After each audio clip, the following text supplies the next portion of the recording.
A few notes. We ask that everyone keep their mics muted so we can hear the panelists. We have automatic captions available, and we have 2 ASL interpreters who are kindly joining us today. We also have an open chat, so drop any questions you have throughout the event, and we'll try to get to some of them towards the end during our Q&A. The chat will be moderated, and we ask that everyone be respectful of each other's views. With that being said, I'd like to turn it over to our panelists. Thank you all for joining us today. Let's start with introductions. So I'd like for each of you to tell us a little bit about yourself, what you do, and how you got into digital advocacy. I'll go around and call on each of you. Let's start with Marcela. Thank you so much, Jessica, and thank you everyone for joining us today in this amazing panel with all these amazing ladies. Okay, so my name is Marcela Marañon, and I am a social media influencer. I am a disabled influencer, and I am in the travel and fashion industry when it's about influencing, my influencer job. So that's what I do. I am a traveler. I have traveled to so many countries to bring wheelchair accessibility awareness, to bring all the issues that I find every time I travel the world by myself in my wheelchair with no help, and send a message through my social media channels that the world needs to be more inclusive and needs to adapt for people with disabilities. So I am a mother. My daughter is 15 years old, and I live in Dallas, Texas. And I started doing advocacy when I went to school. I took some social media classes, and my teacher told me that I have to work or create a page where I will, show my brand. And he said, yes, you are your brand as a person, and just communicate and say what you want to do. And I wanted to use that opportunity, that homework that I had at the school, to try to show what a disabled person can do, and also bring awareness of wheelchair accessibility and inclusion. So that's why I'm here.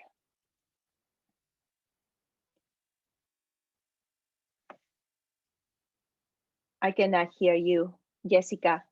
You're mute. Yeah. Sorry. Yeah. Thank you so much for that. That was really awesome to hear. I'd love to turn it over to Lydia. I'd like you to tell us a little bit about yourself, what you do, and how you got started with digital advocacy.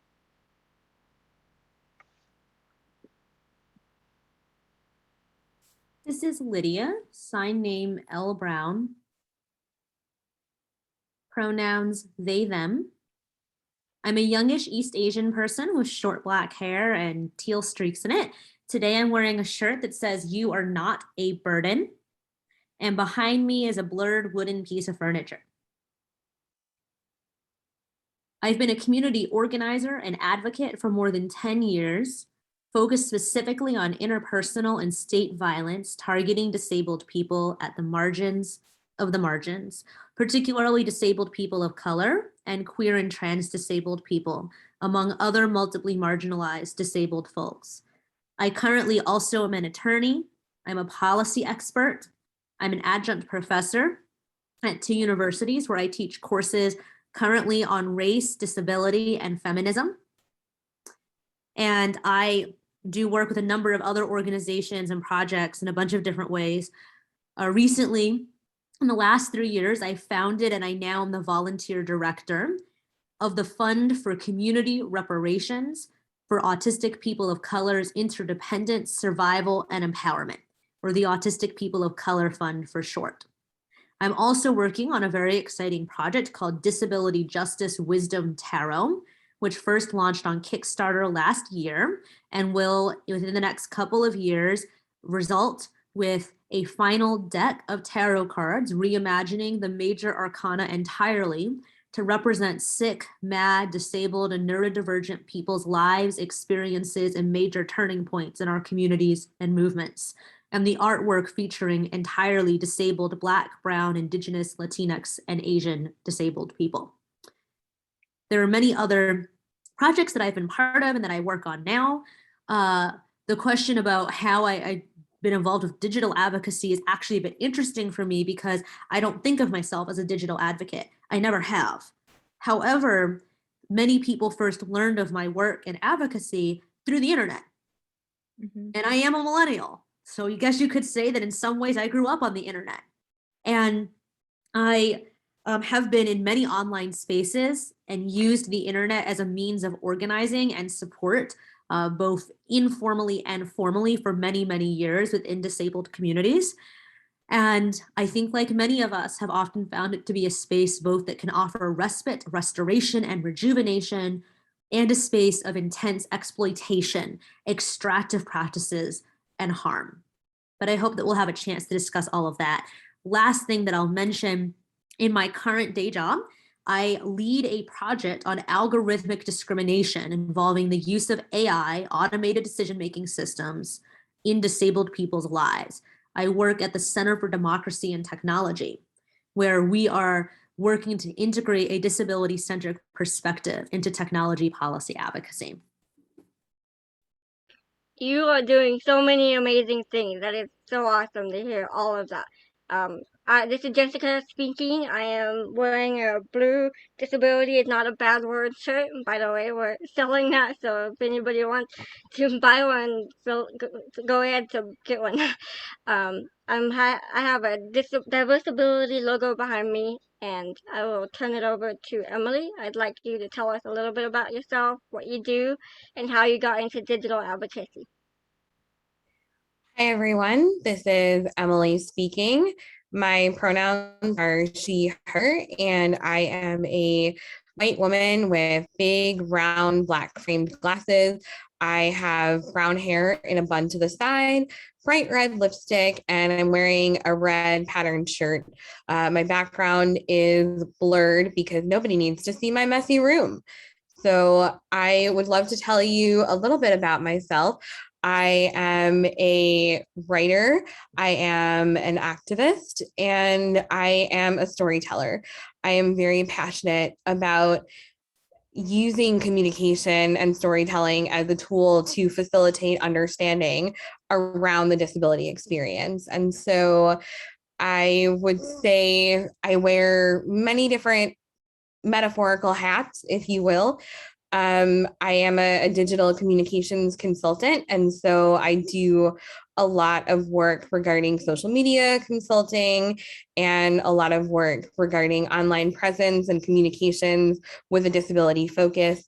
My primary projects at the moment for client-related work are the Disability and Philanthropy Forum, which is a hub for learning to hopefully shift the philanthropic sector into first a more disability inclusive mindset and disability rights focused mindset, with the ultimate goal of moving us towards a disability justice focused mindset. And I also am the editor-in-chief of the Rooted in Rights blog. It's a platform where I get to take a backseat and support disabled creators and storytellers to amplify their stories. And my priority is always to welcome people who are multi-marginalized disabled people. We also offer the option of doing supported storytelling for people who have intellectual disabilities and would like assistance in sharing their stories. So I really encourage and invite anyone who's interested in pitching to check out Rooted in Rights. And then my personal accomplishment, I suppose, is that I have a book coming out in 2 weeks, which is kind of wild. It's called Demystifying Disability: What to Know, What to Say, and How to Be an Ally. And to be quite honest, all of this started because of my work online and my writing and my activism in a digital space, because my goal is to give people a starting point and meet them where they're at when disability seems an uncomfortable and alienating topic, and bring them in with storytelling and communication. So I think that kind of covers the realm of all that I do, but it all started with digital platforms. That is so awesome. I would love to turn it over to Maya. I'd love for you to tell us a little bit about yourself, what you do, and how you got into digital advocacy. Hi, my name is Maya. I'm currently wearing clear glasses with a green headscarf and a black top. And my background is white walls and a window. My pronouns are she, her. I honestly was not expecting to become a disability advocate, especially not in the way that I have. I became disabled about 2 years ago. And during that time, I had one good friend who had been disabled longer than me, and she taught me lots of things, told me about lots of things. And during that experience, I learned so much about how I became a lot more aware of how many problems and issues there are facing the disability community that I had been completely unaware of. And I'm sad to say that there are so many things that I just didn't know that I needed to know, that I should know, that other people needed to know. And so fast forward about a year or 6 months ago, I started fundraising for a service dog, and I went on social media because I thought that would be the best way to do it. And I started dancing on TikTok, dancing to fundraise for a service dog. And right off the bat, with my first dance video, there are people saying, "Oh my goodness, her leg is moving, she's faking it." And that whole can of worms opened up education about how not all wheelchair users are paralyzed, how disability is fluid, how disability is a spectrum. And I started making a lot more disability education posts and doing a lot more awareness. And my platform kept growing. I kept reaching more people, and I realized that this is something that I really enjoy doing, something that I'm really passionate about, because I see the way that issues impact me. I see the way that they impact my friends, the way that impacts our whole disabled community. And now that I have this platform where I have a voice that can be heard, I want to do as much as I can to help change as much as I can for our community. That's a really amazing story that, not everybody is born disabled, and that's kind of something that people don't realize.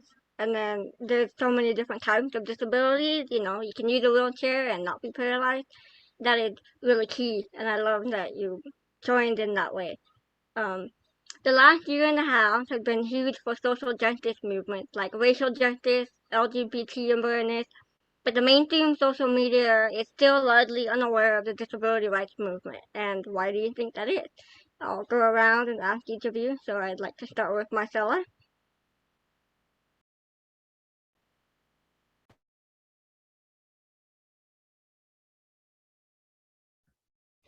You're muted. We can't hear you. Okay. I guess it's because there is not a lot of representation out there. That's what I think that's one of the biggest issues. I can see that there is a lot of companies that support large movements like the racial justice and LGBT community, but there's not many, especially these huge corporations, companies that support the disability community. And I think that this is one of the issues that I think that that's why we are not being so well represented out there. Absolutely. I'd like to turn it over to Lydia. Why do you think mainstream social media is pretty much completely unaware of disability rights? This is Lydia. It comes down to ableism, right? The ableist beliefs that disability and disabled people aren't worth talking about, aren't worth making space for, don't belong in society, shouldn't be present, and that our presence, when it exists, is burdensome, uncomfortable, inconvenient, or even terrifying or threatening to non-disabled people, all of which is even more amplified and heightened for disabled people who are marginalized in other ways, right? When disabled people of color are present, our presence is met with ableist and racist reactionary response. When disabled and trans people are present, our presence is met with ableist and queer music, QUEERMISIC, and trans music, TRANSMISIC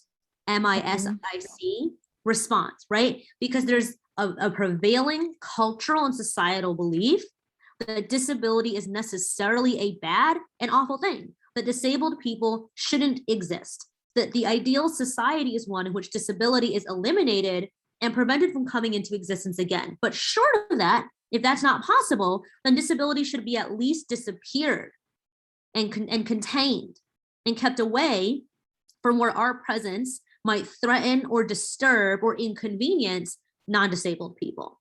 Now, the question that you asked was very specifically about disability rights. And I want to clarify and just make a moment here too to intervene that I don't do work in disability rights. I do work in disability justice. I sometimes work in disability rights spaces, but everything that I do is rooted in a disability justice framework, because a rights-based framework isn't enough, right? We can talk about disability rights. What are the protections that exist for us? What kinds of regulations and practices exist around disability? What would it mean for social media platforms like, I don't know, say TikTok, which was known for suppressing videos made by disabled creators because of an algorithmic decision that disabled people might be ugly or unsightly, literally hearkening back to the history of the ugly laws. You can read about it in Susan Schweik's book, SCHWIK, right? That the idea that disabled people shouldn't take up public space because we might be uncomfortable or disturbing for non-disabled people to see. We can talk about that, right? But even if we were to say, well, TikTok, you can't do that. You need to take back that algorithm, rewrite it, delete it, so that you're no longer suppressing disabled creators' videos. Well, I don't know, enabling trends on TikTok that are literally about mocking and dehumanizing disabled people. But that's not going to change the fact that the values already existed that enabled that to happen in the first place. Merely placing a restriction, creating a new regulation, or creating some kind of incentive, financially, economically, whatever, to say we need to better superficially represent or include disabled people doesn't do anything about ableism as a value system. And so disability justice requires us to recognize that ableism is much deeper than are people aware or are they not aware. Ableism is who is even seen as worthy of humanity, of personhood, who is seen as worthy and deserving of access and participation. And that is a question and a set of questions, right, that are much broader and much deeper than disability rights. It's also, for those who don't know, a deliberately and intentionally intersectional framework because it was created by Black and brown disabled folks and queer and trans disabled folks.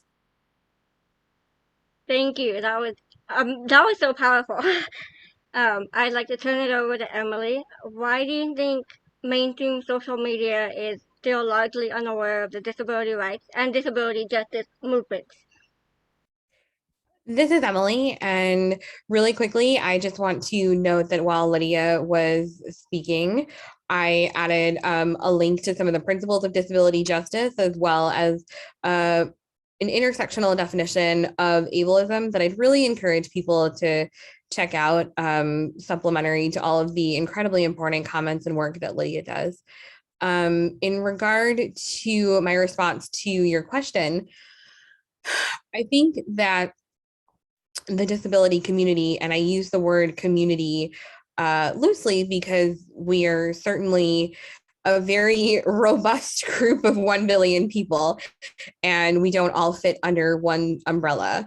But the community is often siloed on social media, and that happens absolutely because, as Lydia was talking about, we have an ableist mindset where people are not actively seeking out disabled created media. But I also think that what happens is that disabled people get stuck in our own echo chambers. I've noticed this quite a bit, where we end up having conversations with ourselves. And this is by no means our fault. It's often because we are, in many cases, on the margins of marginalization. And so when we are trying to engage in conversation, people are not necessarily engaging with what we have to say. But I have really tried to prioritize not speaking into those echo chambers, as challenging as that may be. And it is very challenging because it's a sense of validation in a way when you put yourself out there into the void, and then somebody on Facebook or Twitter or Instagram comes back and they're also disabled and they say, yes, I relate, I get this. But what I have always tried to do is move beyond that particular bubble that we're in and connect with non-disabled people. But the challenge there is that that kind of requires you to always be on, to always be a teachable moment. And so there's a catch-22 where I absolutely want people on social media to be engaged with the concepts of disability rights and with disability justice. But I also recognize that not every disabled person is responsible for being a content creator who creates informational content that educates about disability. And so when you're stuck in that cycle of, well, do I use my platform to educate, or can I just tweet that like I really enjoyed this crappy television show and also I just ate an entire pint of ice cream? You know, can you do both? I think you can. But it's a matter of striking that balance. And like sometimes, let's be real, I'm eating the pint of ice cream while I'm teaching. Oh my gosh. Okay, chocolate peanut butter. Tiffany asked what kind of ice cream. I'm a chocolate peanut butter gal. So yeah, so I would say it's a big challenge of balancing getting out of the echo chamber, but also just using social media as anybody else uses it, as a platform just to communicate with your friends. Absolutely. I think echo chambers are a major part of why we struggle to get our message out. I'd like to turn this question over to Maya. Why do you think mainstream social media is still largely unaware of the disability rights and disability justice movement? Hi, this is Maya speaking. And honestly, one of the biggest things that I have talked about a few times on my account is it starts with kids, it starts in schools. I remember when I was in elementary school, I was always separated from students who had any type of support needs, whether it was physical or just academic. We were always separated from those students. I remember occasionally someone would come in for a couple minutes during a class time with a teacher's assistant, and they would be there for a few minutes and then they would leave. And that was it. That was the only interaction I had with the non-able-bodied or able, sorry, I don't know the right terminology right now. The disabled students were not allowed to interact with us non-disabled students. And so as a kid, I thought, oh, I'm supposed to stay separate. I'm supposed to give space. I'm not supposed to interact. And that's not what I was supposed to take away from that. And I'm sad to say that that was, but I think that because a lot of students, a lot of kids were constantly separated, we never learned how to interact. And I know this also goes further back into society, physically separating adult disabled people from non-disabled people. But when you come to children and you tell them, hey, I'm disabled, they have very simple questions. They're like, why? I'm sorry, I'm losing my words. Reset. So it starts with kids. It's a lot easier for kids to understand and be more accepting. So for example, the other day I was at the beach and a girl asked me, why do you use your wheelchair? And all I said was, I can't walk. And she was cool with that. She went off with that and she's like, all right, you can't walk. And then she showed me all of her pole gymnastics moves. Whereas on the internet, like on my platform, I say, I can't walk. Why? The specific reason. I'm actually undiagnosed. Then you're faking it. That's not allowed. There's just so much separation between disability and the rest of the world. And I think because there is such a stark separation from such an early age, there's no chance to learn. There's no chance to have awareness. So for example, we learn about racism and other things. We learn about different human rights in school and not necessarily in the best way. And it's definitely washed down histories, but we're made aware that there are different civil rights that exist and have had to be fought for. Whereas disability is almost never talked about. I remember in high school, we learned about the ADA very, very briefly. It was maybe a week long. And my takeaway was a bunch of disabled people went to a large courthouse, stayed there for a week, had their resources cut off, and were basically put in an abusive situation until some laws changed. And then everything was good. They got what they're asking for, and that was that. I was under the impression that wheelchair users were given their wheelchairs when they needed it, that if you need to see a doctor, your insurance would help you see a doctor, that if you needed a referral, you would just get a referral sent over. But that is not the reality. And unfortunately, there's just, beyond social media and learning from other people telling me these things, there's really no way to learn. I'm sorry, I was all over the place, but that's the biggest thing. There's just no opportunity to learn unless you search it out. Absolutely. I think learning from a young age is really important because it kind of opens your mind to all kinds of ways of living and existing. And without that, it's really hard to open your mind and see the world in a different way, like the way we do as disabled people. All of you mentioned ableism in your answers, so that brings us to our next question, which is raising awareness about ableism is a major aspect of the disability rights and disability justice movement. What are some examples of ableism you experience on social media, and how have you dealt with it? I'll start with Marcela. Okay, so as I mentioned earlier, I am a disabled traveler, so I travel all over, and I go to different places to try wheelchair access, right? So when I like to create content where I highlight the problems of getting into a venue or event and it's not wheelchair accessible for me. So I create my content based on, hey, look, I went to this place and this is what happened and all of that.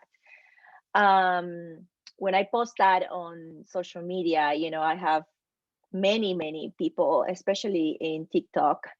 I think people in TikTok are more aggressive than Instagram.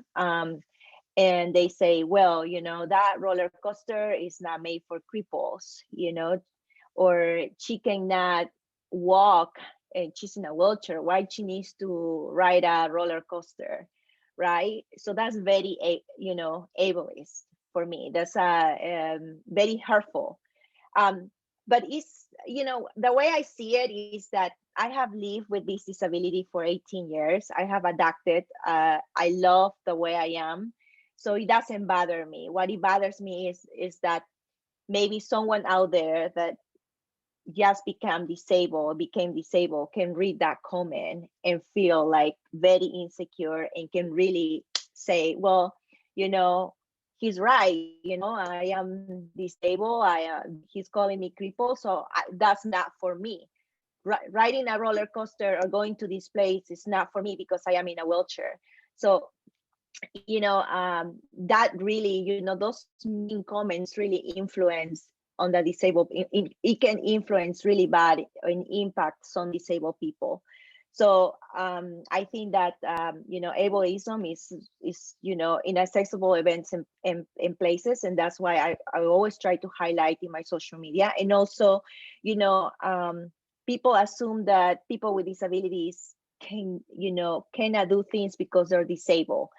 And as I say, I've been in a wheelchair for 18 years, and I try to use as much as I can with, you know, to show all my followers of everything I can do with my disability. Of course, we're not all the same. We have different abilities, but I think that it's important that to show people out there in the social media platforms, not to prove that I can do it. I just want to, you know, tell you, not to prove people that I can do it, but just to educate people that, you know, if I, for example, I posted a video of me pumping gas, people might think that I cannot drive a car and I cannot pump my own gas, right?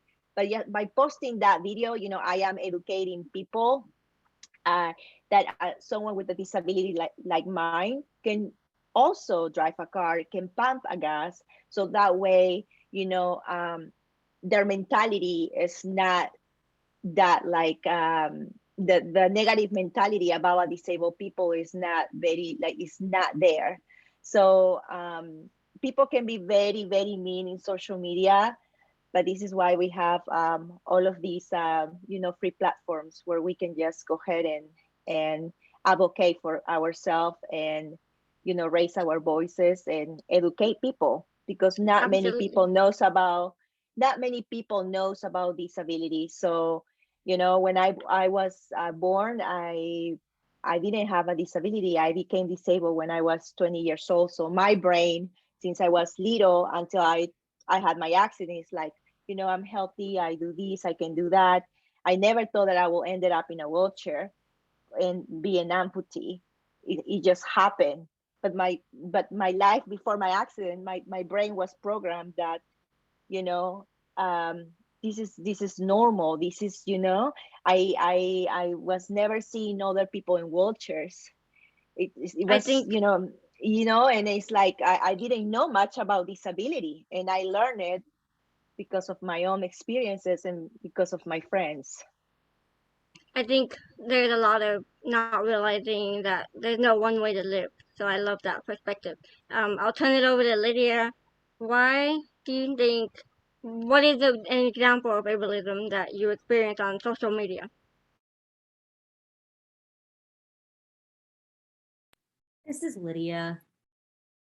It's just very common for people to respond to or write about things that I have said online in ways that are incredibly dismissive and invalidating, or just to impute words or ideas to me that never even existed to fit their own ableist narrative. For example, there are apparently people on the internet that are obsessed with whether or not I've self-diagnosed being autistic.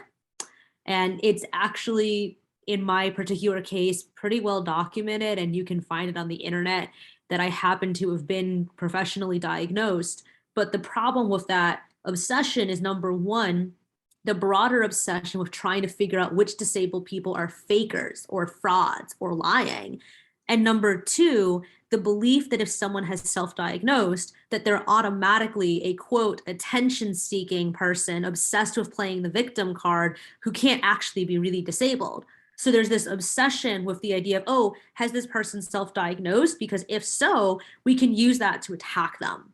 And we talk a lot in the autistic and in other disabled communities about why self-diagnosis is actually sometimes necessary when the medical industrial complex doesn't listen to you, especially if they already know you're disabled in another way, especially if you're a person of color, especially if you're an immigrant or a refugee, especially if you're queer or trans, especially if you're low income, and especially if you're generationally impoverished, right?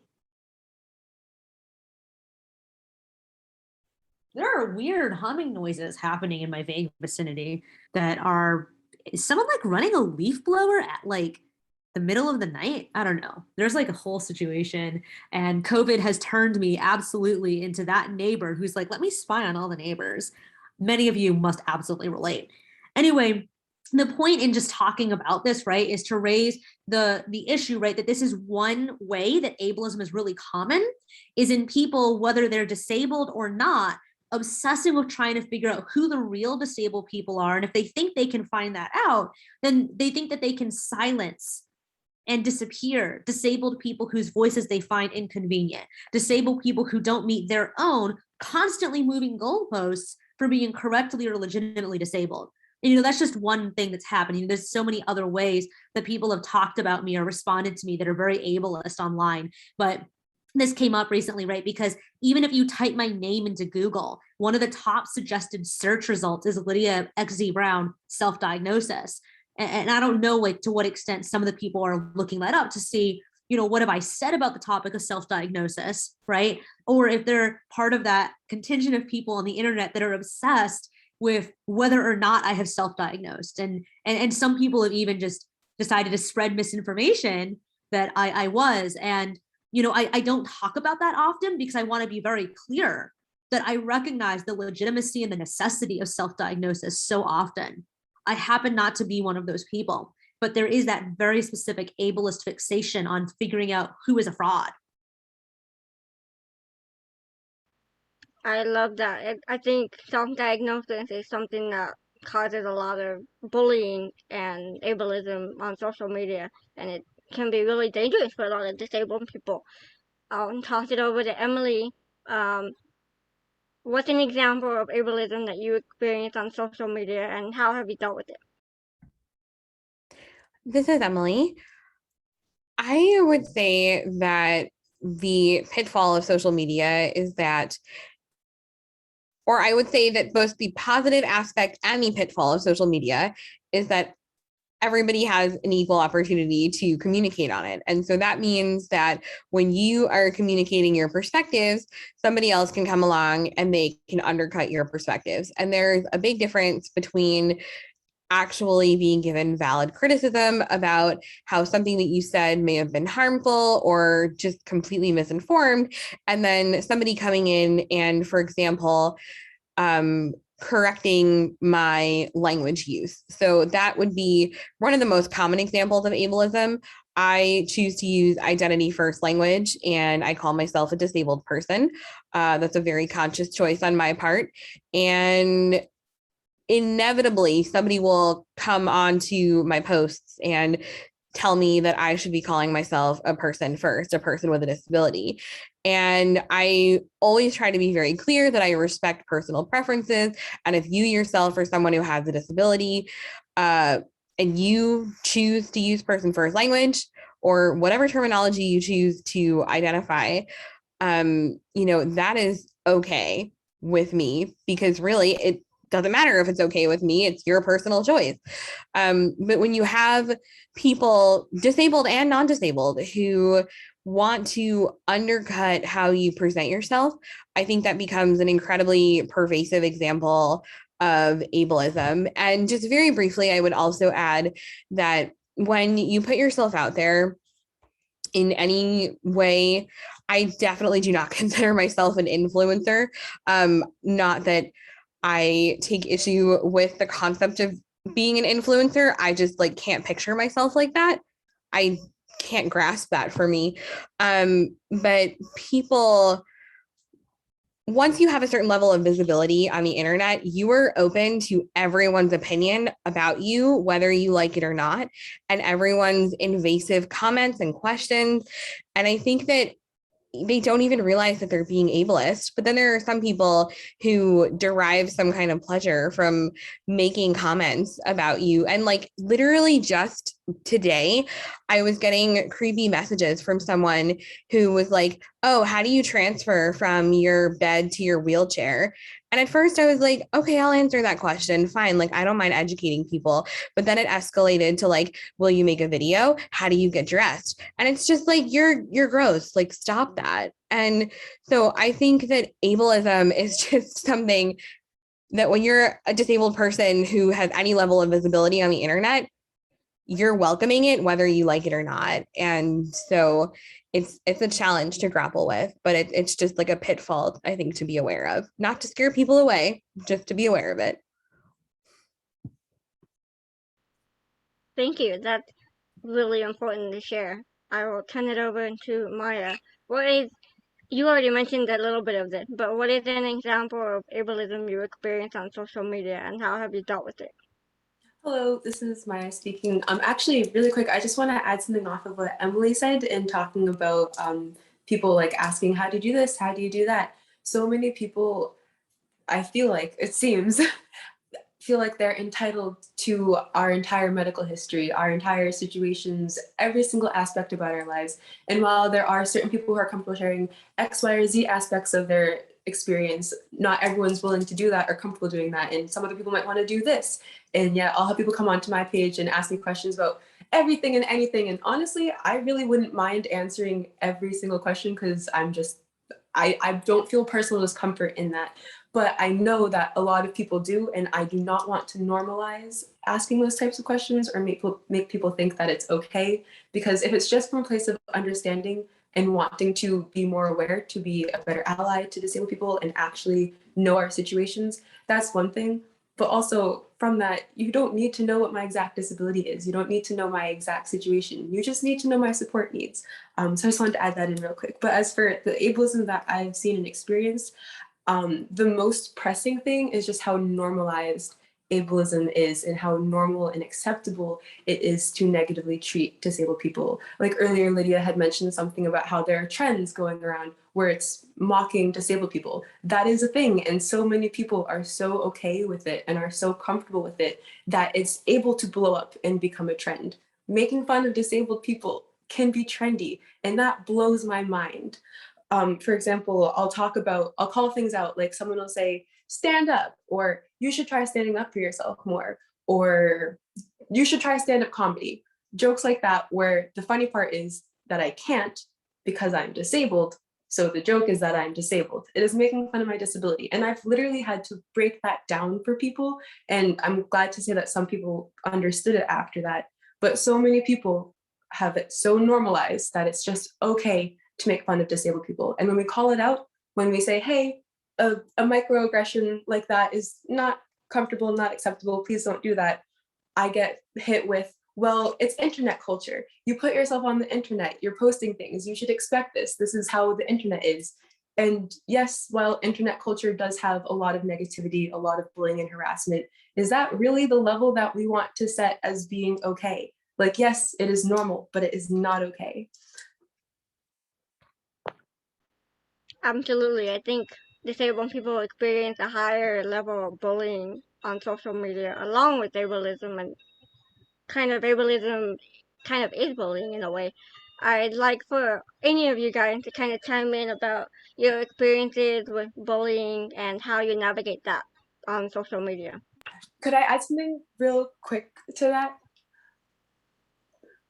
Sorry. But back with ableism, just this is on my mind because I was doing a live stream with a friend today, and actively on her live stream, because she has a genetic condition, people were telling her that she should,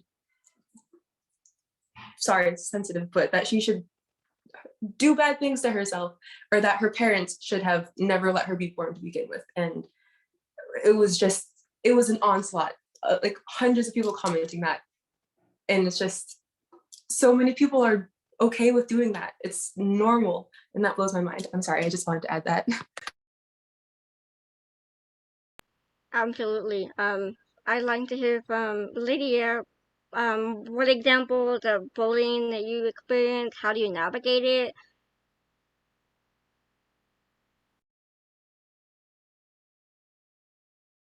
This is Lydia. Not everybody has access to this, but one of the most important things that it is possible to do if you have the ability and the space to develop it is to cultivate a network of care. Who are the people that you go to who will remind you to shut it off, log out, not look at it? The people who will check your messages and filter them for you. The people who will remind you that you are safe, that you are supported. The people who will help you practice physical safety and security practices that you should follow, that will help you, especially when you don't have the energy or the capacity to think through what that means for yourself. The people who will remind you that you are not obligated to sacrifice your entire mental health and wellness and vulnerabilities and every single detail about your life to every stranger on the internet. That you don't have to do it just because, well, it'd be good advocacy. It might raise consciousness. People might relate to it. You know, you have an obligation because you are on the internet. A lot of people know who you are. Who are the people that you can trust to tell you and remind you don't have to do that? That you get to decide what you wish to share or not, that you are allowed to set limits and boundaries. And if you wish to, who will fight for you, who will advocate for you, who will go up against the trolls or help you shut them down, right? And what's going to be effective or supportive for any given person in any particular situation where you're facing online abuse. And let's be clear, this is abuse that we're talking about, right? It's not going to be the same or identical from one situation to another. And so you need to have people that you can trust to strategize with you, to provide support, and to make sure that you have somewhere and someplace to be that is not on a pillory to be attacked and torn apart. Absolutely. Emily or Marcela, do you guys have any experiences or tips you have on bullying in general, what you face on social media?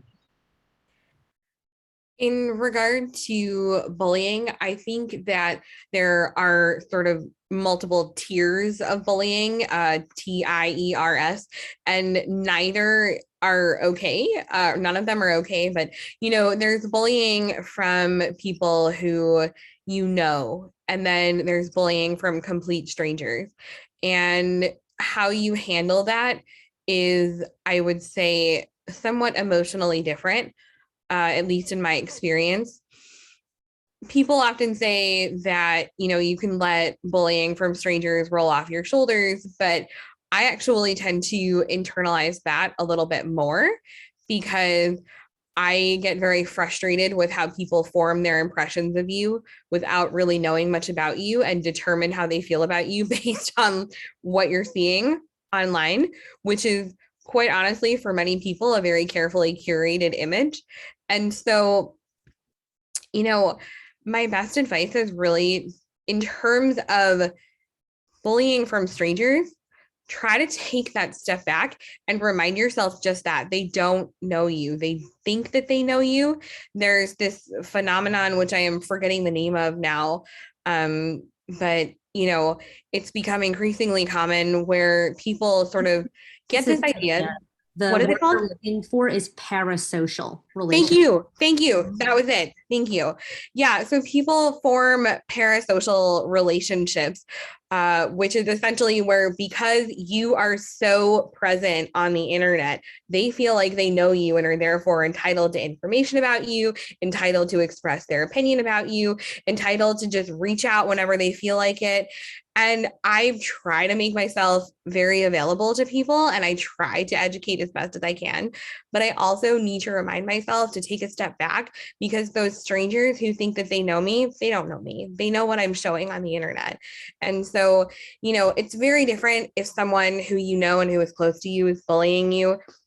That's something that I really feel like it's important for you to handle if you can, if you feel safe to do so, if you feel supported to do so. But strangers, they're not entitled to your time. They're just not. And that's something that I've tried to remember as parasocial relationships become increasingly common, where people just think that they can say whatever they want to you because you're a person on the internet. Absolutely. I would like to go to the next question, which is, Jessica, what are some, sorry? this is ahead. Lydia. Can I add that if you're interested in learning more about parasocial relationships, one, there was a great article, journalist S.E. Smith, and secondly, the writer and creator Trudy on Twitter frequently writes about this topic as well, and how exploitative and abusive social media often is to people who have a very large platform and very high visibility. So I would recommend following both of their work if you're interested in learning more about that.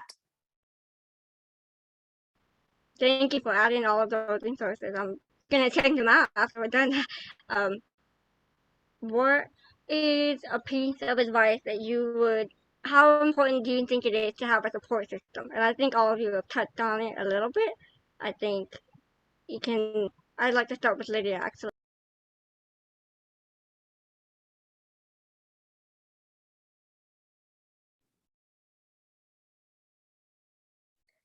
This is Lydia. I don't have an easy answer. And I suspect that this format in particular, makes that a bit disappointing, right? But not surprising. Like, that's not surprising information. We want to be able to hear a pithy response. Here's 3 steps that you can do to make sure that you've got the right support system.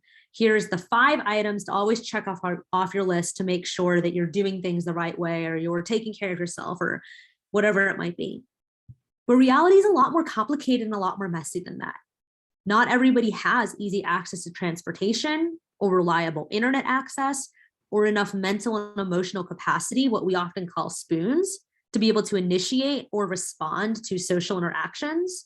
Not all of us have the ability to trust other people because of past trauma, because of anxiety, because of experiencing altered states, right? There are so many different reasons why it can be extraordinarily difficult, if not impossible in certain situations, to be able to build a network of care or a support system. Somebody might be under guardianship. Somebody might be actively living with an abuser. Somebody else might have just survived the death and end of multiple friendships, and they don't know what to do after that, right? And I think in some ways, asking the question this way, right, like it can be helpful to know there are many ways to try to find people if one of those paths is available to you, and if you have the current fortitude and capacity to try to pursue them. Social groups, online, in person, over the phone, on listservs, like whatever it might be. But at the same time, the framing of that question still puts the onus on disabled people who are already more likely to experience isolation, are already more likely to experience abuse, are already more likely to be targeted, whether in real life or online, for all forms of harassment, to somehow find a way to magically make it stop. And, you know, I don't think any of us here intend to be victim blaming in any way, even remotely. But I think we do need to shift the framing of this conversation. And it's not, how can we individually create a support system out of nowhere, but how can we collectively, everyone who's part of this conversation now, everyone who's listening to it later, if you're tuning in at a different time, support other people that we know of in our lives, other people who we already work with, other people we already have a relationship with, in knowing that we are available and willing to provide care for each other, that we are able to make it possible to give or engender the resources, the support, and the structures necessary for us to receive care. And for many of us, especially those of us who are multiply marginalized, we've already been doing that. We've been doing that our whole lives. In so many organizing and advocacy spaces, the burden of that labor falls the most on femmes, on people of color, on queer and trans people, on disabled people of color, where we're always taking care of everybody else, right? So the question is, if you're wondering, where's my support system? Like, why don't I have one? I would also ask, if you are able, what are the ways that you might be able to provide support to others? That doesn't have to be money. It might be a nice text. It might be a kind note. It might be a clipping from a plant to propagate. It might be a postcard. It might be a Facebook wall post, right? There's so many ways that we might be able to provide some, at least small measure of care to other people in our lives that don't necessarily assume money, or at least large amounts of it. And then there are the bigger things, right? Like, are we ever the person that says, I will make the meal? Let me help you with the dishes. Let me help you take the trash out. I will be there for you if you need someone because you've just gone through a really intense experience. And again, I want to be clear. Many of us don't have the capacity to do those things. We physically can't, or we emotionally can't, right? But when we do have the capacity to provide care or support to others, who are we providing care and support to? How are we making it known to people in our lives, people we are in relationship with and wish to continue being in relationship with, that we wish to be part of a network of care, of both receiving and offering care? And are we making our own needs known, right? So in a very roundabout way, I'm getting back to that question you asked. What advice do I have for building out our own network of care? Figuring out and spending time for yourself about what you need. What does care look like for you? What does support look like for you? And can you work on articulating that to the people in your life? Because they might not know what care looks like to you. They might not know what are the ways that you would like to be receiving care. Thank you. I'd like to turn it over to anybody who wants to answer how important it is to have a support system, to you or to anybody else. I haven't talked to Marcela in a while. Do you have any advice, or how you support yourself? You have a large platform. This is very important. This is Marcela. Okay, well, I think that in general, having a good support system is very important for any human being. I think that for a disabled person, and I want to say this because I have friends that are going through this right now, is more important, because I have friends that they became just recently injured, and their level of injury is higher than mine, and they are not able to move their upper body. So most of these girls ended up in a nursing home. Is that how you call it, the nursing home, where they go to these facilities because their families do not want to take care of them, because they don't have good relationships with their moms, and or their moms do not want to take care of them anymore after 2 or 3 months that they have been discharged from the hospital, or there is a lot of drama and they're being abused by the mother and being called names and saying bad things, you know. When you're going through a life-changing situation, like when you know, born with no disability and then transition to a disabled, you know, living as a disabled person, you know, everything changed. You go through this traumatic experience, through this you know, you kind of like I want to say this, and I'm talking because it's my personal experience. I didn't know what to do. I didn't know what to expect, and I was lucky that I had my mother and my siblings, that they were for me when I had my accident, that they took care of me, that they gave me all the resources I need to keep moving forward. So I had that support system, right? And I had that support system with my friends after my car accident. Many of them also left me. They left me because they couldn't handle me anymore as a disabled person, right?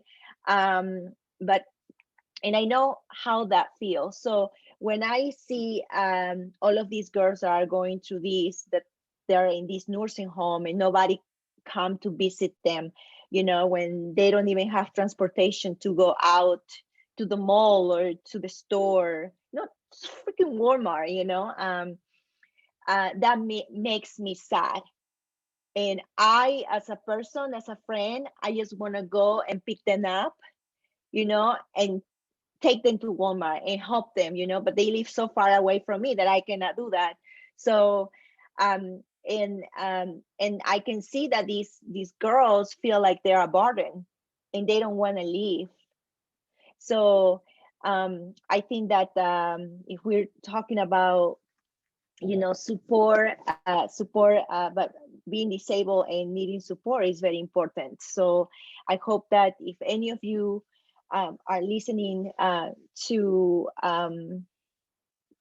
me about my friends, if you know someone out there that you know that is disabled and you see them alone, or you know, or you have your friends in nursing homes, they're close to you, give them a call, text them, make meals for them, you know, try to take them out, because some of them, you know, there's so many young disabled people in these places that they do not have anybody. So That actually brings up a question I was gonna ask later, which I'll ask now. What is a piece of advice you would give to someone who wants to be an ally? I will start with Maya. The first and biggest thing that I would say when being an ally to a disabled person is being as understanding as you can of whatever information that person is willing to share with you. So if they share with you their diagnosis and what their history is, look into their diagnosis, learn about it, educate yourself, learn what the symptoms are and what the needs are. But more importantly, ask them, what are your support needs? When someone asks me, what are your support needs? That makes me so happy, because that tells me this person cares about making it so I can function and live my life to the best way that I can. And that is a much better question than what is your disability, what is your condition, because what you can do to support me means so much more to me than whatever it is that is happening. Because again, I'm undiagnosed. Even I don't know what my diagnosis is. So yeah, that just kind of unrelated. I just want to stress the idea of diagnosis. Like, it's important for getting treatment and your doctors, your medical team, and having access to the care that you need. Of course, that's relevant. But beyond that, a diagnosis is just a word, a label, and me interacting with people in my day-to-day life, it doesn't matter.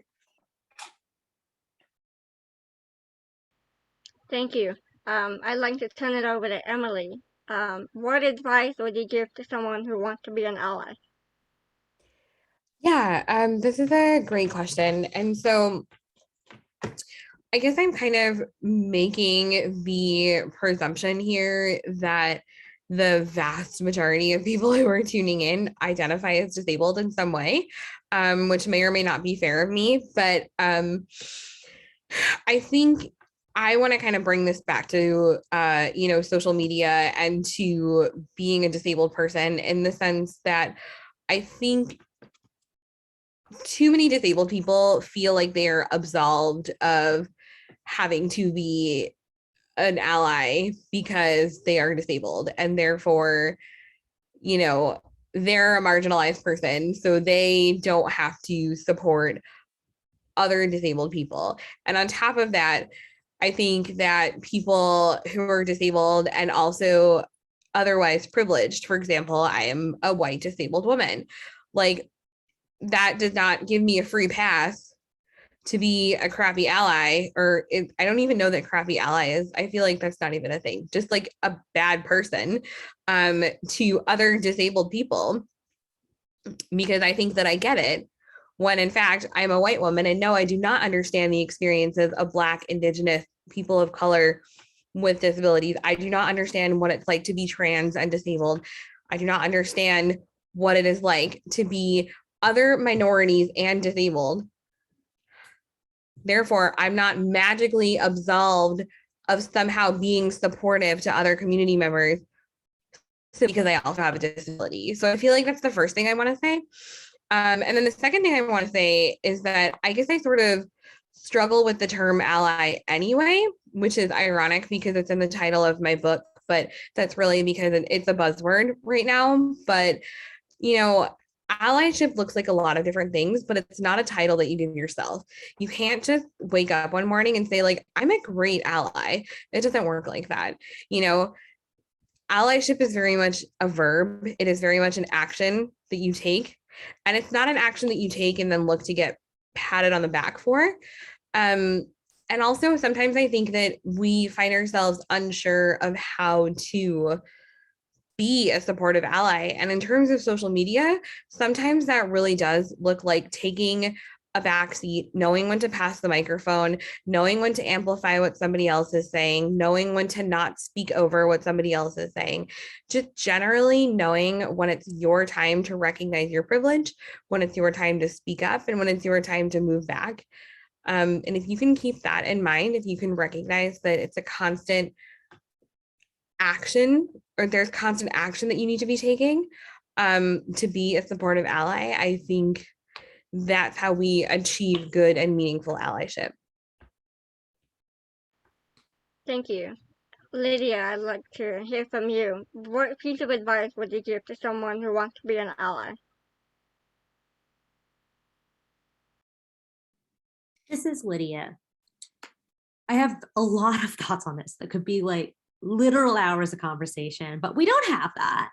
And we want to talk more about it, right? So I want to build on Emily's idea, right? Don't call yourself an ally, but it's more than just referring to a community that is directly impacted to be able to decide whether or not they think of you as an ally.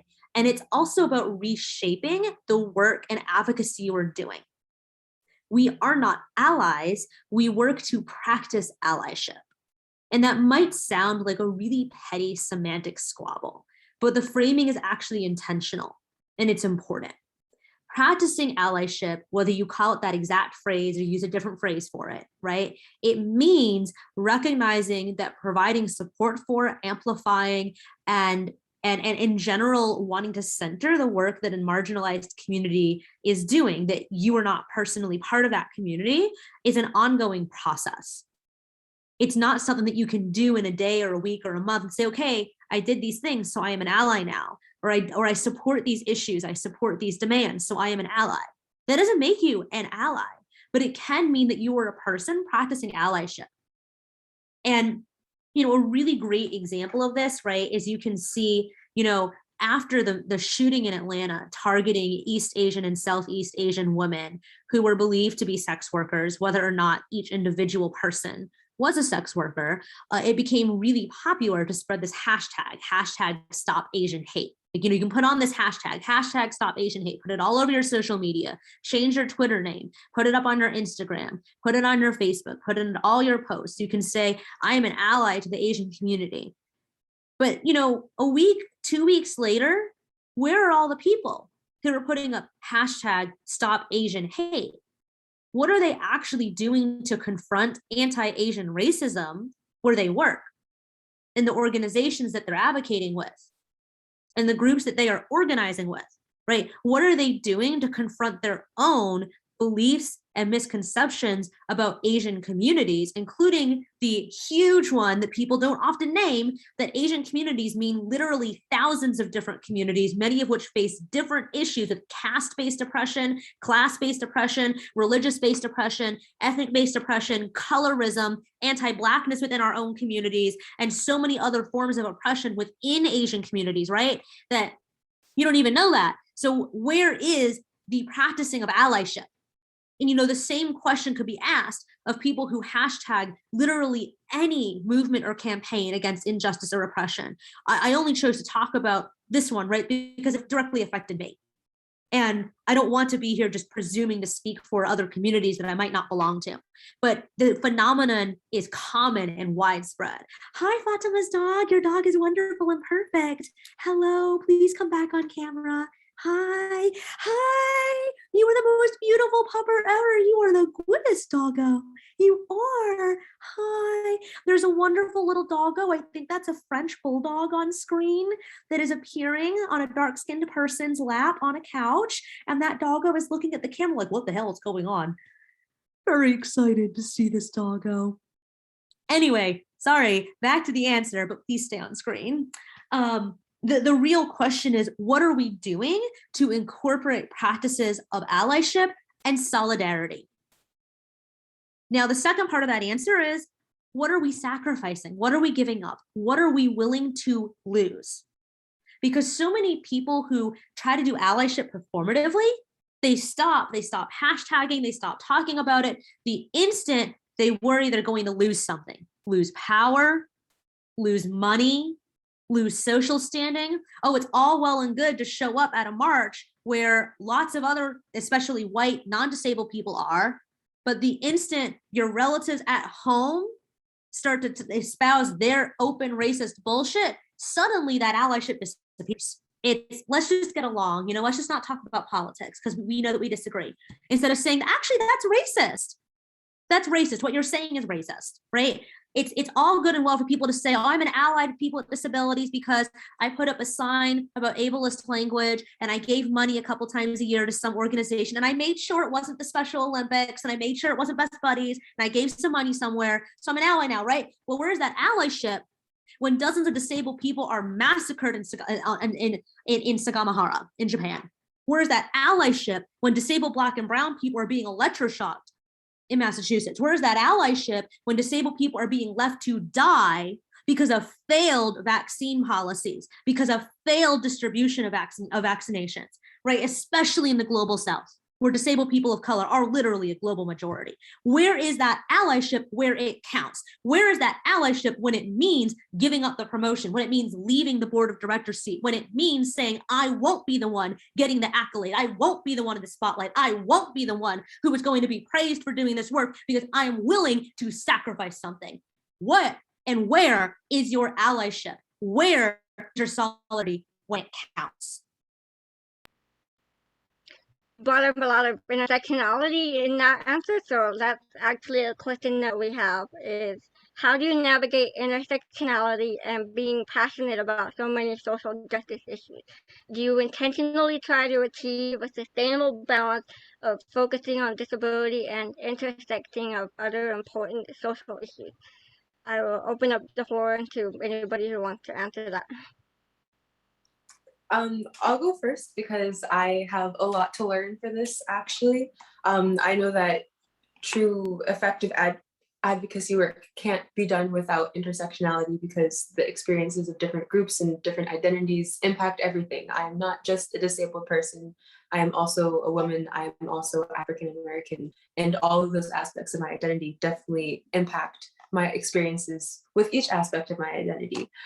So honestly, right now with my social media adventures, I've just been focusing on disability advocacy. I've made maybe 3 posts calling out how there are racial biases in medicine, But beyond that, I'm still working and trying to figure out how to be more effective in covering more areas. So I'm excited to hear what everyone else has to say.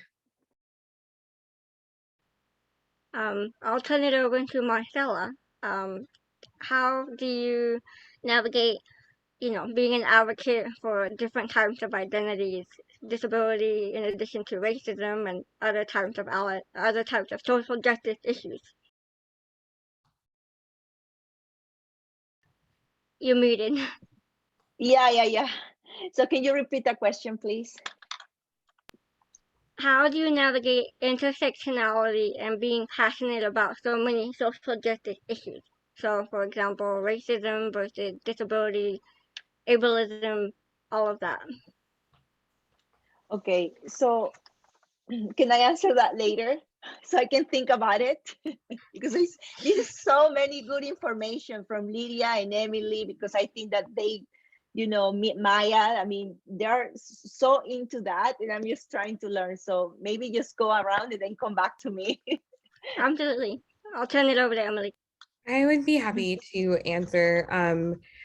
Again, acknowledging that while I do, of course, experience multiple connecting identities, because every person does, I think we need to remember that intersectionality was a phrase originally coined to talk about the connections of oppression of Black women.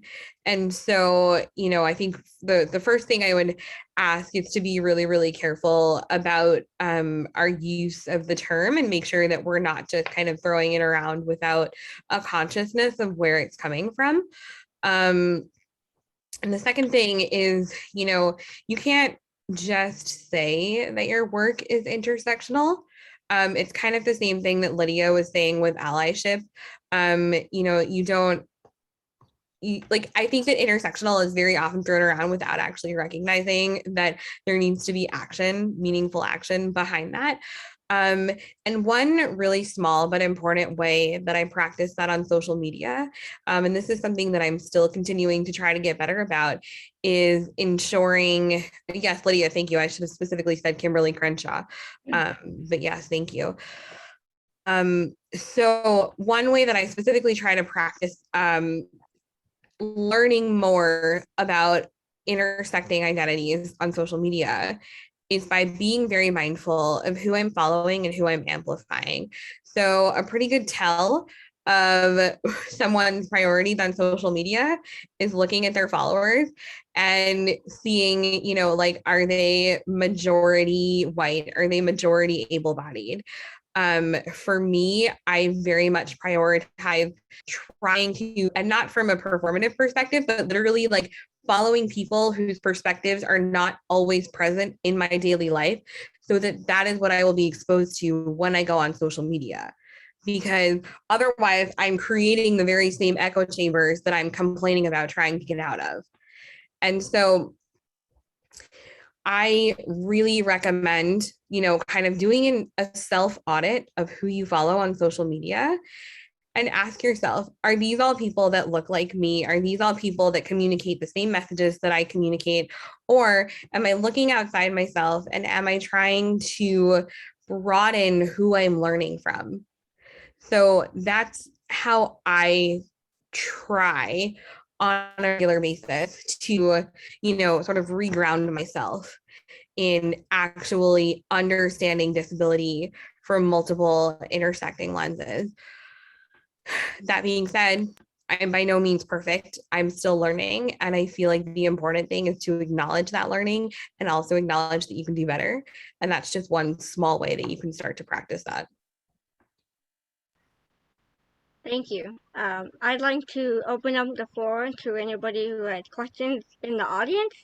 If anybody has any questions, you can raise your hand and to our panelists directly. Now, one of them or all of them, just raise your hand and let us go ahead.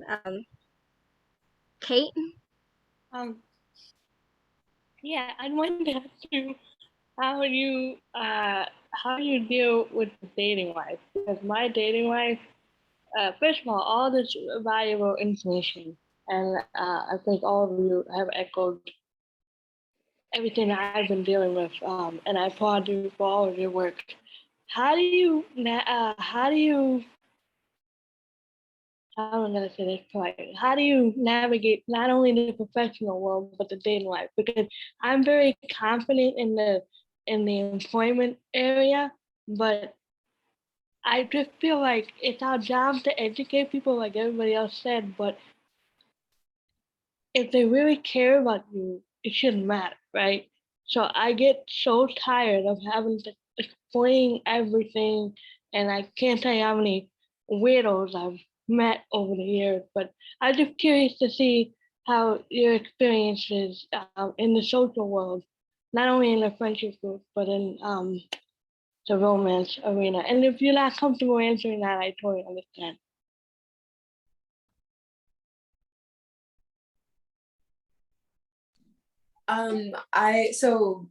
I was actually in a relationship when I became disabled, and my ex was not very comfortable with my situation, and more importantly, he was not comfortable with my mobility aids. He was actually embarrassed to be seen in public with me, which I just kind of laugh about now. It's like, okay. But after that, I did go on Tinder and use online dating apps and things like that. And there's like I have a visible disability, so I could show my wheelchair and make it obvious, like, hey, there is something going on here. And that opened up space for discussion before actually getting into anything. Like I could vet through people because they could see whether or not this was something that they felt like dealing with to begin with, and I didn't have to deal with a lot of that. And then from there, just I really lucked out in having respectful people that I met up with. I would just tell them, here are my accessibility needs, here are my support needs. And I would talk with them enough prior to a physical meetup where I knew that I could feel comfortable being around them and that my disability wasn't going to be the main focus. When it comes to other social situations, like meeting new people who have no idea that I'm disabled, people who are complete strangers who have no context to me in my life, I've developed a mindset where people will either see me and they'll respect me, or they'll see my chair. And take it or leave it, it's not on me to make you see me. It's not on me to make you respect me or understand me. If you want to just notice the chair and think about that, I don't want to put my personal time and effort into making someone notice me for what they should be. So I guess for me, the biggest thing is knowing myself, knowing what I want for myself, and doing the best to feel as confident as I can from moment to moment with whatever it is that I'm moving through, and however people decide they want to react to me. If it doesn't build me up, if it doesn't serve a purpose, I don't want it. Yeah. Yeah, and thank you. I just want to also echo that I think that we as a person with disabilities have come a long way in many different areas. But part of my job is I'm an alumni and marketing associate for the Viscardi Center, which is for people with disabilities in Long Island. And I try to educate people, and I try to say we need to make strides not only in the biggest areas is employment, right? And I know that's a whole other hour conversation, but I feel that we have made strides in other areas, whether that be television, movies, and stuff like Our Stroker, and things like Atypical, and things like fashion. Marcela, I know there's a lot of, like J.P. Penney just came out with a recent line, but I feel that we still have to go a long way. I'm just wondering if there's any insight as to how we can keep the stride going, other than if you're in the fashion like Marcela is, and Emily's an excellent writer. How can we, without being too political or preachy, how can we make the stride go fast? I'd love to hear from Marcela. Like, how do you think people can, or companies can, include people with disabilities in fashion? Okay, so okay, like I don't know if you guys knew that and know this, but I was never a fashion influencer until COVID hit us. That's when I couldn't travel anymore, and I needed to post just content in Instagram, and I started posting nice outfits and stuff, and that's when brands discovered me, and I started to work for, big companies. So I became, last year, I became the first fashion influencer for Amazon, and the first disabled influencer they have. They even hired me to do lives. And it was a little bit crazy because you have all these mega influencers working for them, and then you see me there, like, I kind of feel intimidated because I say, oh, what people is gonna think about me because I am disabled, I'm in a chair, and you know what I mean? And I have to, explain, but I don't want to explain my whole situation. Just wanna act like, I am, I am normal. I feel normal, you know what I mean? And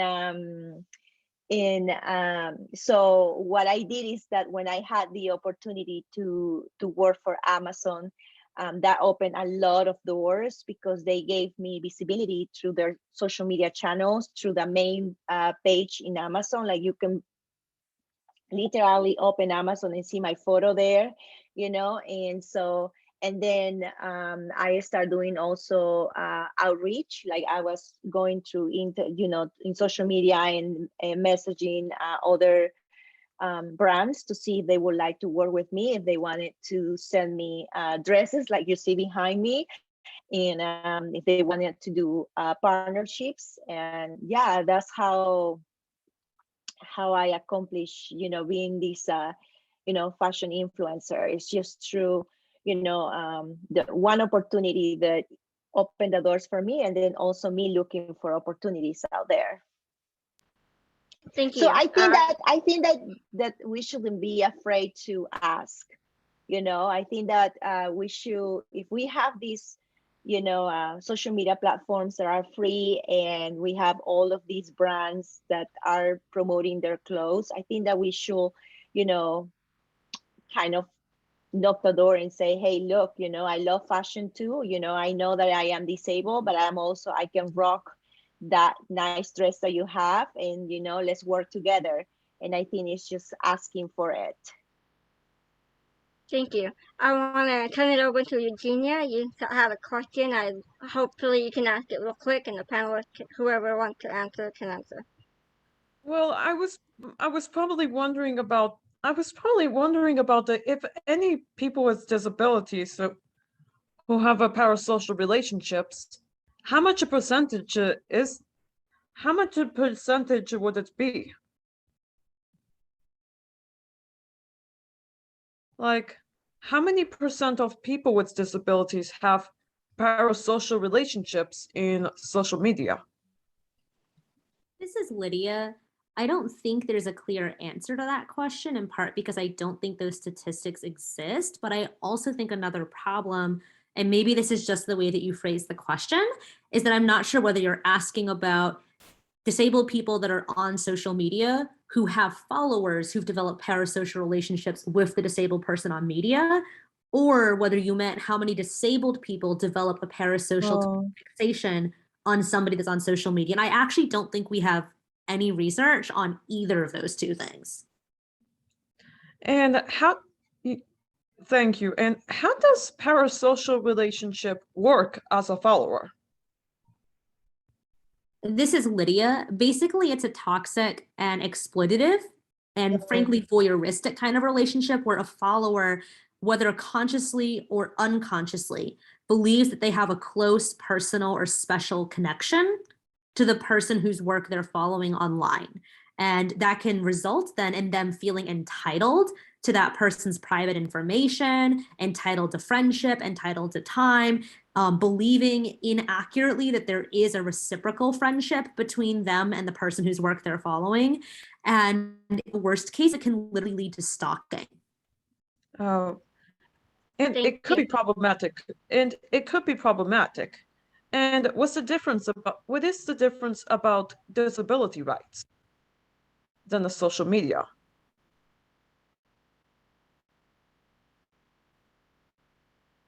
This is Lydia. I'm not sure I understand that question.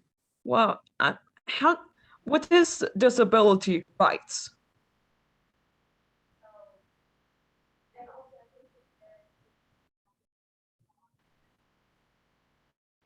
I think we are running out of time actually, so we're gonna close on one really quick question. So sorry for that. You can always reach out to our panelists on social media and have conversations with them. And one last question though. If you're new Thank to a you. social media platform, do you have advice on how to navigate toxic ableism from within the disability community?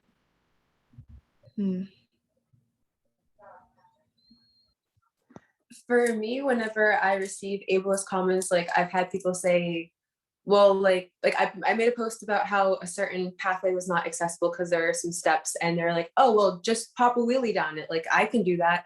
And I was like, well, see, yes, you are also disabled. You are also a wheelchair user, but your experience is not the same as mine. And so when I do see ableism from other disabled commenters, I'll try to politely and kindly point out how there were some harmful things with what they're saying and remind them that it is possible to internalize the ableism that is in our society. And it is possible for us to project that disabled people are not exempt from ableism. And it's our responsibility to make sure that we are being aware of our actions and potential harm that we might be causing. Thank you. Does anybody else have anything to add real quick? Or any last thoughts?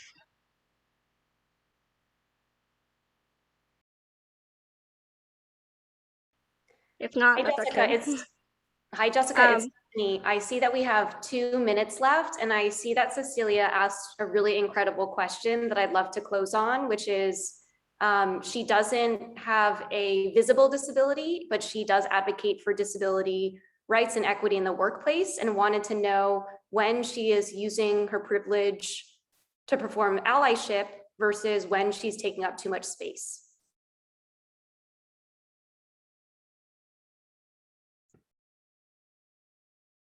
As someone with a visible disability that would be invisible without the mobility aids, it's hard to say like when exactly you are taking up too much space because your experiences are completely valid. And as someone with an invisible disability, I'm certain that you faced a lot more hardships and rude things from people who are assuming things about your disability because they can't see it. And so I think there's a whole space for you to talk about things that I couldn't speak on because each time I do something, people see it. This is the first thing that they see. I think being mindful of experiences that you haven't had and trying not to speak over something that you haven't been through yourself. If it's your own experience, if it's something that you've gone through, then you should be able to talk about it. Thank you. So with that, I think it's time to wrap things up. I want to thank all of our panelists for joining us and everyone who joined in the audience. It's been a really powerful event. We're hosting Diversability Plugs events every month on any disability topic. So join us next month. For those of you who want to get more involved with Diversability or disability advocacy, we have a Facebook community which you're more than welcome to join. If you want to launch more of a professional advocacy career, check out our Diversability Leadership Collective. And if you want to connect more with any of our panelists, answer and ask any questions that you weren't able to ask, then reach out to all of our panelists on social media and we'll drop those apps on social media and in the YouTube video afterwards. We want to thank you all for joining again. Thank you all so much for coming in. Thank you for hosting this. Thank you. With the pay, but look, it's 20. Thank you. 20. Thank